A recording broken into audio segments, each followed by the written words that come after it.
하나님의 말씀 이사야서 28장 23절부터 29절입니다. 이사야서 28장 23절부터 29절 말씀.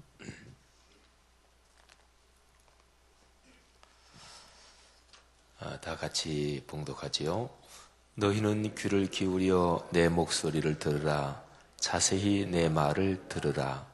파종하려고 가는 자가 어찌 쉬지 않고 갈기만 하겠느냐? 자기 땅을 개간하라. 그러게만 하겠느냐? 지면이 이미 평평하게 하였으면 소회향을 뿌리며 대회향을 뿌리며 소맥을 줄줄이 심으며 대맥을 정한 곳에 심으며 귀리를 그 가에 심지 아니하겠느냐?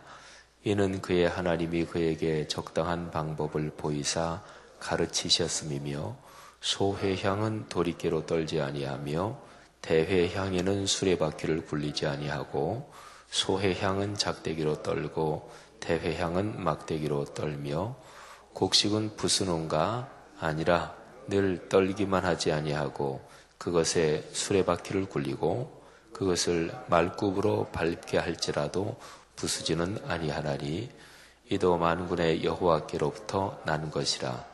그의 경영은 기묘하며 지혜는 광대하니라. 아멘. 사람이 살아가면서 듣는 기술이 얼마나 중요한지 한번 잠시 생각해 보십시다. 사람은 사람 사이에서 말하며 언어로 소통하는 그런 존재지요. 근데 언어의 소통에는 내 의견, 내 의사, 내 뜻을 정확하게 얘기하고 또 말하는 그게 아주 중요하죠. 근데 종종 그것보다 더 어려운 것이 듣는 것입니다. 또 내가 말하는 것보다 더 힘든 것, 그리고 더 중요한 것이 듣는 것입니다. 일반적으로 본다면 사람들 가운데서 말하는 거하고 듣는 거하고 듣는 게 정신적으로 차원이 더 높은 행위라고 얘기할 수 있습니다. 인격이 깊은 사람은 듣는 거를 잘합니다. 그래서 사람이 살면서 남의 얘기에 귀를 기울여 듣고 또 남이 하는 말을 잘 이해하고 그거는 삶에서 아주 커다란 자산이고 또 아주 중요한 일입니다. 그거는 하나님과의 관계에서도 역시 마찬가지입니다. 우리가 기도라는 것을 하지요.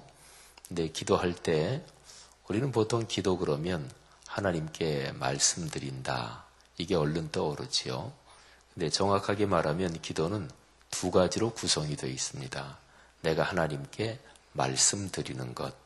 그리고 두 번째는 하나님의 음성을 듣는 것입니다. 기도를 성경적으로 또 신학적으로 아주 간단하고 그러나 정확하게 말하면 기도는 하나님과 대화하는 거예요. 하나님을 만나서 하나님과 대화하는 것. 그러니까 대화는 그렇잖아요. 내가 얘기하는 거가 있고 그 다음에 또 상대편의 얘기를 듣는 게 있잖아요. 그래서 기도는 하나님께 내 간구 또는 내 심정을 말씀드리고 그 다음에는 하나님의 음성을 들어야 돼요. 기도는 흔히 생각하기를 내가 하나님께 간구할 게 있을 때 열심히 간구하고 막 간청하고 또는 강하게 구하는 강청하고 또 끊임없이 구하고 이거를 많이 떠올리시는 분도 계시겠습니다만 근데 기도는 내가 말씀드리는 거라기보다도 사실은 듣는 게 더 많다. 이것이 아주 깊이 하나님과 교제했던 또 하나님과 교제하는 신앙의 선배들 얘기입니다. 그러니까 듣는 기도를 잘해야 되는 거죠. 성경은 끊임없이 들으라고 이야기를 합니다. 들어라. 왜냐하면 듣는 거기에 하나님의 놀라운 뜻이 담겨 있기 때문에 그렇죠. 이스라엘 백성들이 아침과 저녁으로 늘 암송하는 쉐마 구절이라고 부르는 신명기 6장 4절 이하의 말씀도 이스라엘아 들으라 들으라 이렇게 먼저 시작이 돼요. 하나님과의 관계에서는 내가 하나님께 말씀드리는 것보다 오히려 하나님의 음성, 하나님의 뜻에 귀를 기울이는 게 이게 훨씬 더 근본적이라고 볼 수 있습니다. 잘 듣지 못하면 하나님의 뜻을 알지 못하겠고 또 그러다 보면 하나님의 뜻을 거스르게 되겠지요. 그게 죄지요. 하나님의 음성을 제대로 듣지 않고 그 음성을 하나님의 말씀에 거스르는 걸 그걸 가리켜서 죄라고 하죠. 오늘 여기 23절 말씀에도 귀를 기울여 내 목소리를 들으라 자세히 내 말을 들으라 하고 말씀하고 있습니다. 맨 마지막 29절에 보면 그의 경영은 기묘하며 그의 지혜는 광대하다 이렇게 기록하고 있습니다. 오늘 여기서 들으라고 하는 내용이 무엇인가요? 그 사이에 24절부터 28절에 그 내용이 나옵니다. 근데 이 사이에 있는 내용은요, 농사를 짓는 것에 대한 그런 내용이 여기에 기록이 되어 있습니다. 제일 처음 과정부터 맨 마지막 과정까지 다 기록이 되어 있습니다. 농부가 씨를 뿌려서 농사를 지으려고 하면 제일 먼저 땅을 갈지요, 그죠? 땅을 갈아엎어서 그래서 땅이 영양분이 땅 흙에 골고루 다 섞이게 하겠죠. 땅을 갈기만 하지 않습니다. 땅을 이렇게 갈아서 개간해 놓고 땅을 골고루 고르게 하고 근데 계속 갈기만 하지 않고 갈았으면 그 다음에 씨를 뿌리겠죠. 씨를 뿌리는데 자기가 농사 지을 작물을 적절하게 이렇게 저렇게 뿌리겠죠. 오늘 여기 말씀에 보면 귀리라는 식물을 소회향, 대회향, 또 소맥, 대맥 이런 거를 밭에 쭉 심고 그리고서 귀리라는 식물은 그 가장자리에 심는다 이렇게 얘기를 했는데 저는 농사에 대해서 전혀 문의 아닙니다만은 제가 강원도에서 목회할 때 보니까 사람들이 그 콩을 이제 밭이나 이 논두렁, 그 가에다가 콩을 심더라고요. 근데 그 콩이 그렇게 심어 놓으면 이게 그 땅이나 이런 데도 콩이 아주 좋다면서요. 그죠? 땅이 이게 그 지력이 다한 거를 콩이 또 회복시켜 준다고 그러던데. 그래서 이 논이나 밭에 다른 작물을 심고 그리고 가장자리에 이렇게 조금이라도 땅을 아껴가지고 거기다 콩을 쭉 심는 그게 얼른 생각이 났습니다. 농사에는 농사법이 있습니다. 또 그 작물마다 작물의 특징이 있지요. 예를 들어서 토마토 그거는 이렇게 위로 자라는데 그거는 이 가지 대를 세워줘야 되죠. 또 고추 같은 그것도 그렇게 높이 자라지 않지만 그것도 그렇고요. 또 어떤 작물은 이게 클 때에 가지치기를 좀 이렇게 해줘야 그래야 열매가 아주 커다랗게 실하게 그렇게 열리죠. 모든 작물이 하나하나마다 그 특징이 있는데 그 특징은 사람이 결정한 게 아닙니다. 사람이 만든 게 아니고 하나님께서 이미 창조의 프로그램으로 그렇게 만들어 놓으신 거죠. 지금 여기에서는 이제 그런 얘기를 쭉 해요. 그래서 맨 마지막 거기 과정이 뭐냐면 열매가 다 맺히고 또 작물이 다 결실하면 그거를 따가지고 곡식 알갱이가 있는 그런 작물을 여기서 마지막 과정에서 얘기하고 있는데 곡식 알갱이를 잘 이렇게 이제 떨잖아요. 그죠? 그런데 도리깨나 우리나라 같은데 옛날로 말한다면 그걸로 하는데 10절 말씀에 28절 말씀에 이런 기록이 있어요. 곡식은 부수는가? 아니다. 그 위에 수레바퀴를 굴리고 또 그것들을 말굽으로 밟게 한다. 우리나라로 말하면 도리깨질을 한다든지. 그런데 그 목적이 부수는 게 목적이 아니다. 그거는 이제 이 식물 거기에서 곡식 알갱이를 이렇게 떼어내서 그래서 이렇게 저장하려고 하는 거지, 곡식 알갱이 자체를 부숴버리려고 그렇게 하는 건 아니잖아요. 그렇죠? 이렇게 농사 이 과정을 쭉 얘기합니다. 근데 중간에 보면 26절에 이런 표현이 있어요. 하나님이 그에게 적당한 방법을 보이사 가르치셨다. 농사 짓는 농부한테 하나님께서 뭐 소해향이라는 거, 대해향이라는 거는 어떻게 농사를 지어야 되고, 뭐 각 작물이 어떻게 되고, 그거는 하나님께서 사람에게 또는 농부에게 보여주시고 가르쳐 주신 거다. 그런 겁니다. 모든 작물, 농작물에 원래 그 작물이 가진 특성이 이미 창조의 프로그램으로 들어가 있는 거지요. 고구마 같은 경우는 땅 위에 열매가 맺히는 게 아니라 땅 아래, 감자도 마찬가지고 흙 속에 그 열매가 맺히잖아요. 뭐 사과나 이런 거는 나무처럼 자라고, 포도는 또 안 그래요. 포도나무 있긴 하지만 사과나무나 배나무는 이렇게 계속 서 있는데, 포도는 한 해 따면 그 가지는 건 다 쓸데없어요. 다 그냥 이걸 해가지고 그냥 치워버리죠. 이 모든 농작물의 그 각 식물의 특성, 그거는 하나님께서 그렇게 만들어 놓으신 것이다. 그러니까 26절 말씀이 그런 거예요. 하나님께서 사람에게 각 농작물마다 가진 적절한 방법을 보여주사 가르치셨다. 여러분, 오늘 여기에서 귀를 기울여 하나님의 목소리를 듣고 하나님의 말씀을 들으라, 이 얘기는요, 기록된 말씀을 들으라 이게 아니고 하나님이 창조해 놓으신 이 창조 세계의 그 원리, 그거를 잘 귀 기울여 들으라, 이런 얘기입니다. 기독교 전통으로 말하면 하나님의 말씀을 듣는다. 그럴 때 거기에는 크게 두 가지가 있습니다. 첫째는 성경의 말씀입니다. 두 번째는 자연의 말씀입니다. 그러니까 하나님이 창조하신 이 피조세계, 이 자연 만물, 거기에서 하나님의 말씀을 듣고 하나님의 뜻에 귀를 기울이는 거죠. 그래서 두 가지 책이 있는 거죠. 하나가 성경책, 두 번째가 자연의 책입니다. 이거를 신학적으로, 교리적으로 말하면 성경 말씀, 이 책에 있는 말씀, 이거는 하나님이 당신을 보여주신 거거든요. 또 자연 만물에 있는 것도 역시 마찬가지예요. 자연 만물을 통해서 하나님이 당신을 보여주시는 거지요. 하나님이 당신을 보여주시는 거를 계시라고 그래요. 열어서 보여주신다, 알려주신다. 근데 계시에는 두 가지가 있습니다. 첫째는 특별 계시, 두 번째는 자연 계시. 자연 계시는 금방 머리에 생각이 되시죠?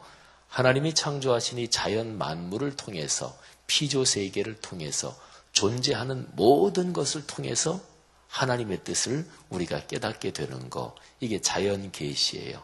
조금 전에 말씀드린 자연의 책을 말하는 거죠. 이 자연 계시를 일반 계시라고도 그래요. 일반적으로 누구나 알 수 있잖아요. 하나님은 햇볕을 쬐어주시고 비를 내려주시는데, 예수를, 하나님을 믿는 사람에게만 이렇게 선별해서 내려주시지 않죠. 누구한테나 다 햇볕을 주시고 누구한테나 다 비를 내려주시고 일반적으로 은혜를 주셔요. 그래서 이거를 일반 은혜, 일반 은총이라고도 얘기할 수가 있습니다. 그런데 기록된 66권 성경은 다릅니다. 이거는 특별해요. 그래서 특별 계시라고 그래요. 그리고 기록된 66권의 제일 중심, 그거는 예수 그리스도, 그분이 바로 성경의 주인공이고 중심 내용이지요.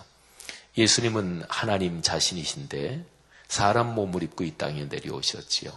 그래서 하나님의 뜻, 하나님의 말씀을 우리에게 얘기해 주시는데 아주 특별하게, 그래서 특별하게 당신이 오셔서 말씀해 주시니까 분명하단 말이죠.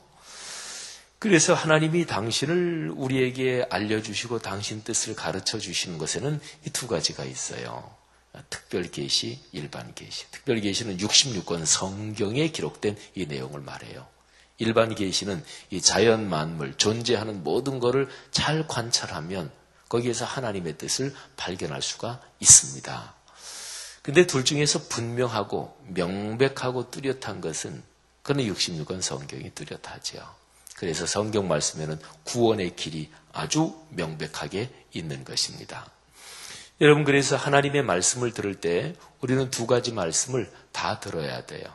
그리고 두 가지 말씀을 다 들을 때 중요한 것은 하나님이 주시는 말씀을 귀를 기울여 듣고 묵상하는 것입니다. 여러분, 남 얘기 들을 때도 잘 귀를 기울여야 돼요.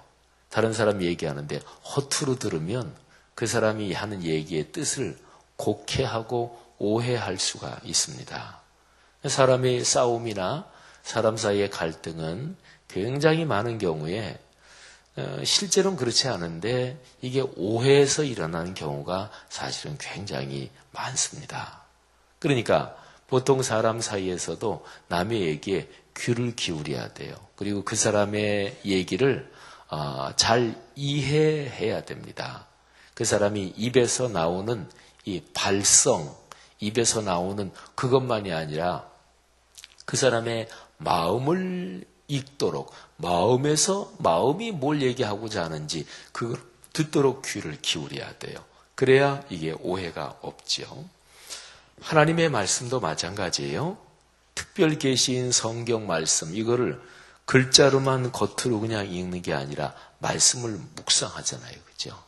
말씀을 읽고 생각하고 또 내가 잘 모르는 것은 하나님께 기도하면서 깊이 묵상하는 거죠. 근데 이 특별 계시인 말씀만이 아니라 일반 계시, 하나님의 창조하신 이 피조세계 이 모든 것도 묵상해야 돼요. 그거를 가리켜서 생활 묵상이라고 그래요. 그래서 그리스도인은 두 가지를 묵상하며 사는 거예요. 첫째는 말씀 묵상, 그리고 두 번째는 생활 묵상. 오늘 여기 성경 말씀 이사야서 28장 23절부터 29절에서는 생활 묵상에 대해서 우리에게 말씀하고 있습니다. 성경은 그런 구절이 아주 많아요. 시편 19편이 얼른 생각나는데 하나님이 창조하신 해와 달, 이 자연 만물이 하나님의 위대하심을 찬양한다. 그런 내용이 시편 19편에도 있고 성경은 아주 많습니다. 예수님께서도 생활 묵상에 대한 얘기를 하셨습니다. 예수님은 하나님의 말씀을 전하실 때 일상생활에서 일어나는 얘기들을 많이 하셨어요. 어떤 여인이 동전 하나를 잃어버리고 집안을 부지런히 쓸며 찾는다. 이제 그 얘기를 하시면서 잃어버린 한 사람을 하나님께 데려오고 찾는 게 참 중요하다. 이런 얘기를 했고, 들에 피는 백합화, 공중에 나는 새를 봐라. 백합화나 새가 농사 짓고 길쌈을 하고 그러느냐? 안 그러는데도 잘 자라고 또 잘 살지 않느냐? 근본적으로 하나님께서 기르시는 것이다. 그런데 하나님이 너희 사람들을 기르시거나 또 너희 사람들을 돌보시지 않겠느냐? 하나님이 너희를 돌보신다. 그러니까 먼저 그의 나라와 그의 의를 구하라. 그리하면 먹고 입고 자는 의식주를 하나님께서 근본적으로 책임지신다. 이런 얘기죠. 그러니까 예수님은 생활 중에서 일어나는 사건을 그냥 허투루 보지 않으셨습니다. 잘 관찰하셨어요. 저기에 무슨 뜻이 담겨 있나. 그러니까 생활 중에서 일어나는 사건을 잘 관찰하고 허투루 넘기지 않고 깊이 들여다보고 그런 사람들 중에서 대표적인 사람이 시인들이죠. 그죠? 그래서 우리가 보통 이런저런 존재하는 모든 것들을 물상이라고도 얘기하죠. 현상, 물상, 특별히 어떤 그 물체가 있는, 형체가 있는 거를 물상이라고 그러는데, 그런데 물상이라는 말에서 이게 물건, 물질, 물체 그런 거잖아요. 근데 이게 겉으로 보이는 게 물체, 물이잖아요. 근데 그것만 보면 안 되고, 그 다음에 있는 글자, 상, 이 한자로 상이라는 것은 어떤 물건의 어떤 본질, 원래 그 물건의 그 본질 자체 이런 거를 나타내기도 하거든요. 그러니까 물상이라는 표현을 쓸 때는 물 자체만 보면 안 돼요. 그 안에 있는 상을 봐야 돼요. 이게 말하자면 묵상입니다. 그러니까 묵상을 하면 우리는 어떤 것의 본질을 보게 됩니다. 그러니까 사람의 얘기를 들을 때 그냥 겉으로 들리는 얘기만 듣는 게 아니고 그 사람의 마음까지 이해하고 그러는 거지요. 성도 여러분, 하나님이 사람을 창조하실 때 다른 피조물들하고는 다르게 창조하신 아주 중요한 것이 생각하는 능력이에요. 그래서 파스칼이라고 하는 그 사람은 갈대처럼 약하지만 생각하는 능력이 있기 때문에 사람은 모든 피조물 중에서 가장 위대하다 이렇게 얘기를 했습니다. 그래서 사람은 생각하는 갈대 이렇게 표현이 바로 그 유명한 그 표현입니다. 그러니까 사람의 사람다움은 생각하며 사는데 사람이 사람다운 겁니다. 그러면 그리스도인이 그리스도인다운 건 뭔가요? 묵상하며 살 때 그리스도인답습니다. 생각하는 것, 묵상하는 것 차이를 한번 얘기해 본다면 묵상도 생각하는 거죠. 그런데 하나님과 연관해서 생각하는 것, 이걸 가리켜서 묵상이라고 합니다. 사랑하신 여러분, 오늘 여기 말씀에 기록된 일반 계시, 자연 만물, 우리의 생활, 그걸 가만히 들여다보면 하나님은 그거를 통해서도 말씀하세요. 맨 마지막 29절에 있는 그 얘기를 다시 한번 기억하면서 말씀을 마칩니다. 하나님의 경영은 기묘하며 그의 지혜는 광대하다. 하나님께서 당신이 만드신 이 피조세계의 모든 게 다 돌아가는 거, 이거를 하나님이 다 섭리하신다 그런 거죠. 하나님의 경영, 이 경영이란 말이 원래 살림한다, 집이다 이런 거를 얘기하는 단어예요. 오이코노미아 하는 단어가 그래서 거기에서 영어 이코노미 그게 거기에서 나온 거예요. 그러니까 하나님은 당신이 만드신 피조세계를 살림하는 살림꾼이십니다. 그리고 이 모든 것을 아름답게 섭리해 가십니다. 그런데 하나님의 그 살림, 하나님의 이 모든 피조세계의 경영은 기묘하고 그리고 광대합니다. 하나님이 살림 잘 하십니다. 그러니까 우리가 하나님을 신뢰할 수 있는 거지요. 우리가 걸어가는 삶의 현장에서 일어나는 이런저런 사건들을 깊이 묵상하며 하나님의 뜻, 하나님의 그 음성에 더 잘 귀를 기울여 듣는 여러분과 제가 되기를 바랍니다. 하나님 아버지 은혜 감사합니다. 오늘 이 말씀이 우리의 삶에 다시 한번 복이 되는 것 믿고 감사합니다. 하나님의 거룩한 은총으로 우리를 붙잡아 주시옵소서. 하나님, 오늘 하루 우리의 삶 속에서 또 생활의 여러 사건들을 통해서 만나는 사람을 통해서 여러 가지 상황을 통해서 우리에게 말씀하시는 거룩하신 아버지의 음성을 잘 듣게 해 주옵소서. 그래서 행복하게 하옵소서. 주님께서 주시는 복을 먼저 내가 받아 넉넉하게 누리며 더 나아가서 그 복을 다른 사람과 나누게 하옵소서.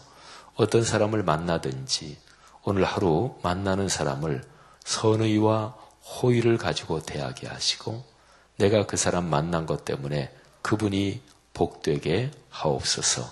내가 어떤 일을 하든 어떤 자리에 있든지 오늘 내가 거기 있다는 것 때문에 그 자리가 복된 자리가 되게 해 주옵소서.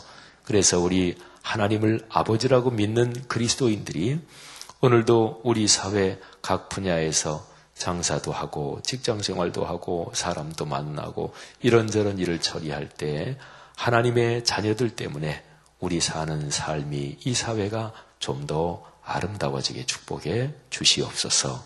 한국 교회를 축복하시며 이 나라 이 민족을 축복하시고 하나님께서 대통령을 비롯한 국가에 정치하는 지도자들 또 재계 지도자들이나 각 영역의 리더들을 축복해 주시옵소서.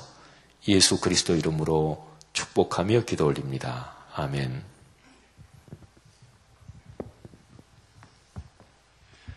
주신 말씀을 마음에 품고 우리 공동기도문 1번 예배에 대해서 집례자 회중 다 같이 하는 부분 기억하시면서 제가 먼저 하겠습니다.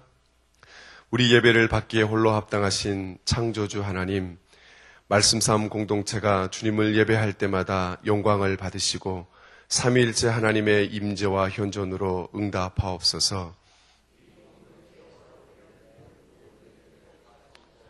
예배하는 사람마다 진리의 영으로 충만해지게 하옵소서. 주님이 찾으시는 예배자들이 훈련되어 일어나게 하옵소서. 교회에서 함께 모여 우러르는 공예배의 거룩한 감동을 세상에 흩어져 섬기고 나누는 삶의 예배로 살게 하옵소서. 아멘. 주님이 가르치신 기도 하시겠습니다. 하늘에 계신 우리 아버지, 아버지의 이름을 거룩하게 하시며 아버지의 나라가 오게 하시며 아버지의 뜻이 하늘에서와 같이 땅에서도 이루어지게 하소서. 오늘 우리에게 일용할 양식을 주시고 우리가 우리에게 잘못한 사람을 용서하여 준 것 같이 우리 죄를 용서하여 주시고 우리를 시험에 빠지지 않게 하시고 악에서 구하소서. 나라와 권능과 영광이 영원히 아버지의 것입니다. 아멘. 지금 들은 말씀이 내 삶으로 이어지게 하옵소서. 하요 여전도회 기도회와 교구 전도대 사역 위에 성령의 능력을 부어 주옵소서. 여름 2013년 여름 해외 또 국내 해외는 중국, 일본, 인도네시아고요. 국내는 청년 제주 선교가 진행됩니다. 준비하는 팀들 하나님 축복해달라고 기도해 주시고 2013년 말씀삼 성경대학 사역을 통해 많은 열매가 맺게 하옵소서. 전도 대상자 VIP를 위한 특별한 기도가 있는데 계속 기도하고 있지만 6교구 전도 행사 6월 9일에 했는데 위해서 특별히 기도해 주시면 좋겠고 2013년 꿈송 페스티벌이 진행 중입니다. 많은 성도가 참여해서 말씀의 복을 누리게 해달라고 기도해 주시고 한국교회가 복음의 본질을 통한 윤리성이 회복될 수 있도록 이 기도 마음을 모아서 기도해 주시고 각자 기도로 하나님께 아뢰신 후에 자유롭게 돌아가시겠습니다. 다 같이 기도하겠습니다. 하나님 아버지의 은혜를 감사합니다. 하나님 오늘 주님의 귀한 말씀을 들었습니다. 하나님의 말씀 앞에 잘 들을 수 있도록 도와주시고 우리 인간 존재가 먼저 신앙인의 실존 자체가 하나님의 말씀 앞에 듣는 자임을 하나님 교명하게 고백합니다. 하나님 말씀을 통해서 잘 듣게 하시고 하나님 자유를 통해서 또 역사를 통해서 말씀하시고 운행하시는 주님을 보시고 지금 시간도 열리게 하여 주옵소서. 하여 여전도의 기도회가 진행 중이고 교구 전도의 사역이 진행됩니다. 하나님 오늘 하루 복된 하루 되게 하여 주시고 하나님 그 일을 감당하는 귀한 성도들에게 성령의 능력으로 도와여 주옵소서. 하나님 2013년 여름 선교,冬선교, 해외와 국내 하나님 아울리지가 지금 준비 중에 있습니다. 하나님 중국, 일본, 인도네시아, 또 제주 선교 하나님 붙들어 주시고 하나님 특별한 주님의 은혜가 필요합니다. 준비팀을 축복하여 주시고 이끄는 팀장들과 또 각각의 하나님 교역자들을 통해서 붙들어 주어서 참여하시는 분들 하나님 대표로 나가는 거지만 온 성도가 마음을 모아서 이 일에 기도하고 마음으로 동참할 수 있는 귀한 하나님 여름 신부 행사가 될 수 있도록 도와주옵소서. 하나님 2013년 말씀삼 성경대학 사역이 지금 진행 중에 있는데 하나님 사역을 통해서 많은 열매가 맺을 수 있도록 인도하여 주옵소서. 하나님 전도 대상자 VIP를 보고 하나님께서 기도하고 있습니다. 하나님 정말 각 교구별로 각 개인별로 많은 열매가 맺게 하여 주옵소서. 한 영혼을 품고 정말 기도하고 예쓰는 하나님 그 마음 우리가 말씀을 뿌리고 또 전도할 때 그것을 잘하게 하시는 분은 주님이심을 고백하며 주님을 의지하며 기도합니다. 특별히 육교구 전도 행사가 6월 9일에 있습니다. 하나님 교구의 전도 행사를 축복하여 주옵소서. 하나님 2013년 꿈송 페스티벌을 하나님께서 붙들어주시고 많은 성도가 말씀을 배우고 묵상하고 암송하는 이 일을 통해 말씀의 깊이를 깨닫게 하여 주시고 말씀의 깊은 은혜를 체험할 수 있도록 도와주옵소서. 한국교회가 하나님 다시 복음의 본질로 돌아가게 하여 주시고 복음의 본질을 회복하게 하여 주셔서 그 복음의 본질을 통한 윤리성이 회복될 수 있도록 주님 한국교회를 긍휼히 여겨 주옵소서. 하나님 오늘 사랑하는 성도님들